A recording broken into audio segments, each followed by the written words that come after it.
Cianci Show on this dreary, overcast Friday afternoon, but it is Friday. Maybe Steve Terrell will put us on the sunny side of the street. One of my good buddies.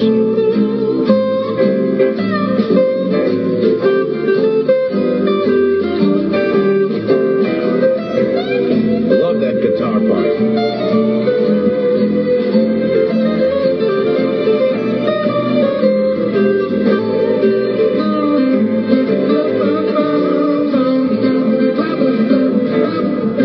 It's 9 minutes after the hour, 4 o'clock on the Buddy Cianci Show, and just for a segment, we're going to talk to someone who is been allegedly billed by the state of Rhode Island for $207,000 for medical treatment that he received while he was awarded the state of Rhode Island. We have Mr. Nick.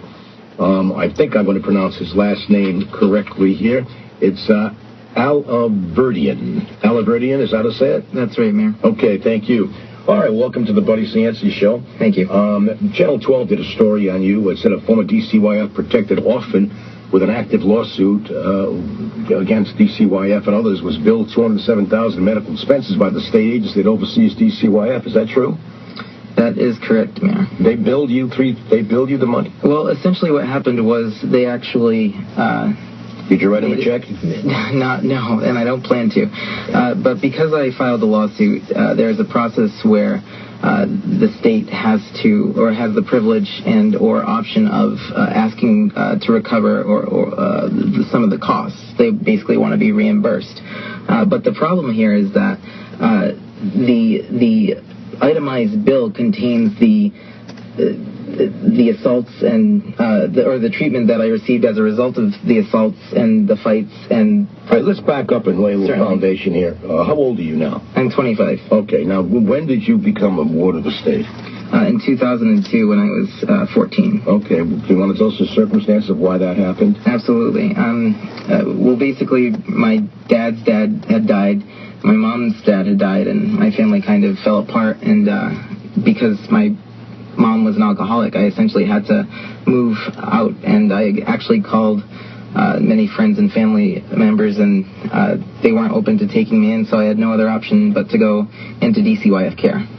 Okay. And simultaneously, I was working for the General Assembly when that happened. You were, 14 years old? I was a page and a legislative aide. And who hired you? Gordon Fox, Speaker Fox. And how long did you work there? I believe... You're paid? I was paid, yeah, $15 an hour. Okay. From around January of 2002 till around, I'd say, April or May of 2002. You were still a ward of the state at the time? I was, Mayor. Where were you living? I was in the night-to-night program, and that basically... Explain to our listeners what a night-to-night program is. Absolutely. It's basically a program where they had a temporary placement for kids to stay for the night, and then they would go from one place to another place to another place. Exactly, and then they would go to back to the DCYF building. No school, no doing anything kid-like for most people, but I worked at the State House during the day. How old were you? 14 at that time. You weren't in school? They wouldn't let me go to one school because I was moving from school district to school district. You gotta be kidding me. Mayor, I wish I was. So did you ever finish high school? I was forced to get my GED. Okay. Well, you did that voluntarily, right? Absolutely. Okay. But the circumstances, so in other words, they did not, even though you're required to go to school, you didn't go to school. You were a ward of the state, and they said, go work for Gordon Fox, don't go to school. Well, I tried my hardest to find a school district that was willing to take me without having a permanent address. No, but thankfully Charlene Lima introduced a bill in the General Assembly a couple of sessions ago that allowed for kids to remain in one school district. But this has been a continuing problem within kids who grow up. You get to be a ward of the state, unfortunately, because of family circumstances. You're 14, you're certainly not in your majority, you're a minor. And you go and fend for yourself, and you got the job with Gordon yourself, right? You went and got it. Did someone help you get the job? Or? The long story short is that I went to a Cranston City Council meeting, and I was booed by 900 people for sticking up for John O'Leary and the City Council when they were experiencing fiscal difficulties. And then following that, I got letters from Sheldon Whitehouse and George Nee And then Beatrice Landsey, Senator Landsey, called me. She was a rep at the time, and then I was invited to the House as a guest to the House chamber, and then I ended up being asked to work there as a page. How did you end up at 14 years old in the Cranston City Council chambers backing the former mayor? Well, I loved politics. I still love politics, and I wanted to. I went knocking on doors with Mayor O'Leary to help him with his re-election campaign. Okay, so are you a ward of the state at this time? No, Mayor, I'm 20. No. I meant. Yes, yes, I was.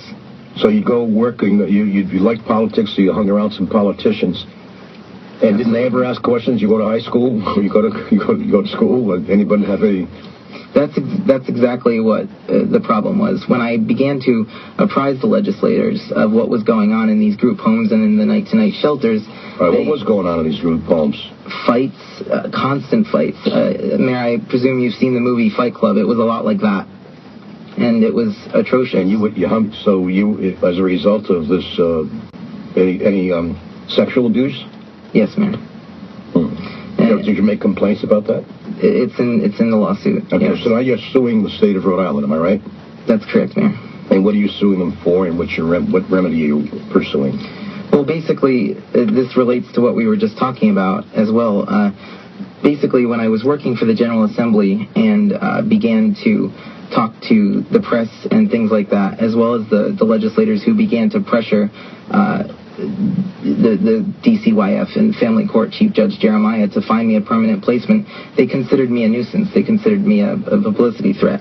And because of that, they ended up sending me to 2 placements out of state. And both placements were subsequently closed by their own states for physical and sexual abuse that occurred at their facilities, as well as injecting illegal drugs into the bodies of their patients. Now you sue them.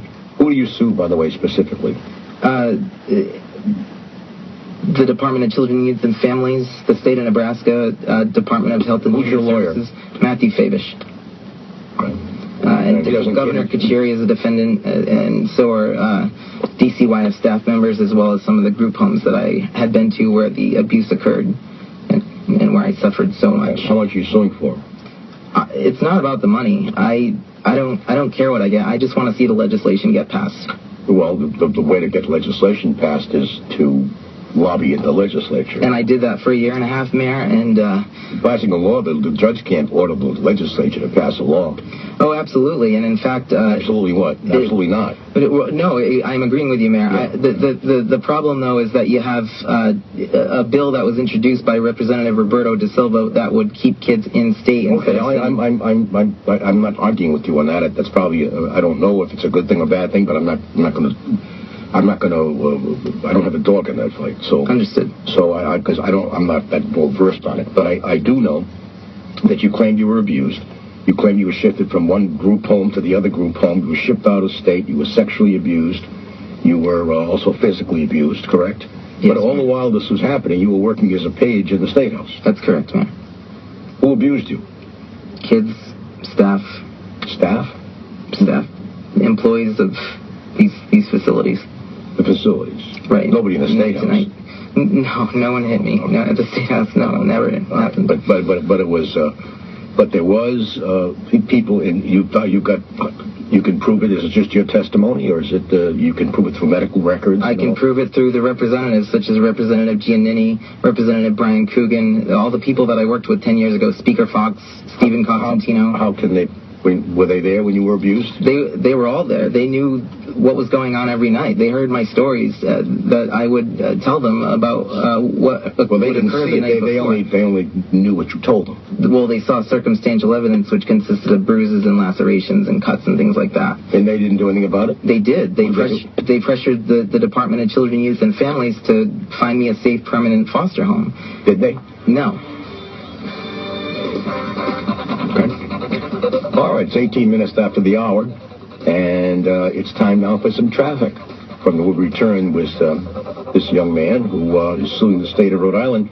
But I got a different viewpoint. When I come back, I'll tell you what it is. Okay, on the $207,000. But from the Pride Hyundai of Seacock right now, Traffic Center, here's your Burger King Regional Traffic with John Hamblett. What's happening out there on the roads and highways, my friend? A lot too much, Mary. An accident 4 north at Davisville Road on the East Greenwich line. Fire and police also blocking lanes on the southbound side. So that delays on 4 north and south at Davisville Road. Crash clearing in Cranston, Route 10 south of 95 into Providence from Pawtucket. The S-curve before that point on 95 south. That's jammed up. 146 southbound. Backs up before Mineral Spring Avenue. Lotso Company and 195 west in from the Wampanoag Trail. 610 is jammed from Toby Street. With your Burger King Regional right now traffic, I'm John Hamblett on News Talk 630 WPRO and 99.7 FM. Okay, John, thank you so much. And that's brought to us by Abbey Roofing. Call Abbey Roofing for a new roof or roof repairs. And you'll get a quote from a local, honest, family-owned business. Trust the best over your head, Abbey Roofing. 783-0033. This is the Buddy Cianci Show in WPRO and 99.7 FM. Okay, here we are back again. And we're going to continue on with Nick here in a minute. And also we have Representative, was former Selma State Rep Brian Coogan, who offered to adopt Nick some time ago, but was put in handcuffs when he tried to do that. But right now I want to talk to you about Alex and Ani. Alex and Ani. Congratulations to that. All right, 24 minutes after the hour. I want to clarify something, because I did get we did a little bit of research before you came on. And I think that you'll agree with this, that the state of Rhode Island did pay $206,918 out on your behalf for medical treatment, etc. And some of it probably is a result of abuse, some of it maybe for other medical expenses or related to the lawsuit. And they've merely put a lien on your lawsuit. In other words, if you recover... Places have been shut down by their own respective states after I left. Yeah. They want me to pay back, essentially reimburse them from a settlement. The cost of they're paying the But these places were shut down. Yeah, I understand that. It's all a matter for the legalities, and I understand your point. Let's go to the telephone. Let's go to Brian Coogan. Brian, a former state representative. How are you? And he had a couple of cuts here and there, and none of them myself, other reps had noticed this, and when we started finding out that he was being abused, a lot of reps and senators started to speak up, but I took it one step further, and I demanded to speak with the person in charge of this case at the time, and I demanded a meeting with her, and then I told her on the phone that I wanted to adopt Nick, and then what she had done was set up a meeting up at the courthouse with Chief Jeremiah. And what happened? Well, what had happened was I said, listen, my wife and I spoke to my wife. She's met Nick. We like Nick. We'd like to adopt him. We don't have any children at the time. We plan to have some in the future. What happened? Because I'm running out of time. What happened? She had said no, and the judge said, hey, we're going to take care of him. And that, so then they said, listen, we're going to take him over to a group home in Providence. He's going to be well taken care of. So they asked if I would go with them, but they took him in handcuffs and shackles. Took you in handcuffs? You? Both of us? Well, they put him in handcuffs and shackles, and they had asked me. They told me that I had to go in handcuffs and ride in the back of the van with them over in Providence to a group home. Now, you're a state rep at this time. I'm a state rep, absolutely. And Jeremiah's, was it Jeremiah who put the handcuffs on you, or was it... Not him. The lady, Pat, had told the Providence police to put him in handcuffs, and they put me in handcuffs as well. We rode in the back of the van. It was a split stage of the van. He was on one side, I was on the other. They took him to a group home, and... all right, that's all the time I got, unfortunately. Okay, Representative. We'll follow up on this story, though. Thank you. All right, thank you. I've got Charlie Fogel to come out on 4:35, but thanks so much for being with us. We're going to follow this story. We're going to make sure that you get another time as this case goes on. Come back on and let us know what's happening to it. What's the status of it right now? Quickly, absolutely. The status is that Judge McConnell has asked all of the defendants to withdraw their motions to dismiss pending settlement talks, and he denied the defendant, state of Nebraska, their 2 motions to dismiss. Okay. All right, we'll follow up on this story. It's interesting. And, okay, it's now 4:30. It's Carolyn Cronin time. She's got a WPRO and 99.7 FM newscast. Hi, Carolyn. Hi, buddy. Thanks. This update is brought to you by Altieri Glass. The U.S. Attorney's Office here in Rhode Island says no federal criminal charges will be...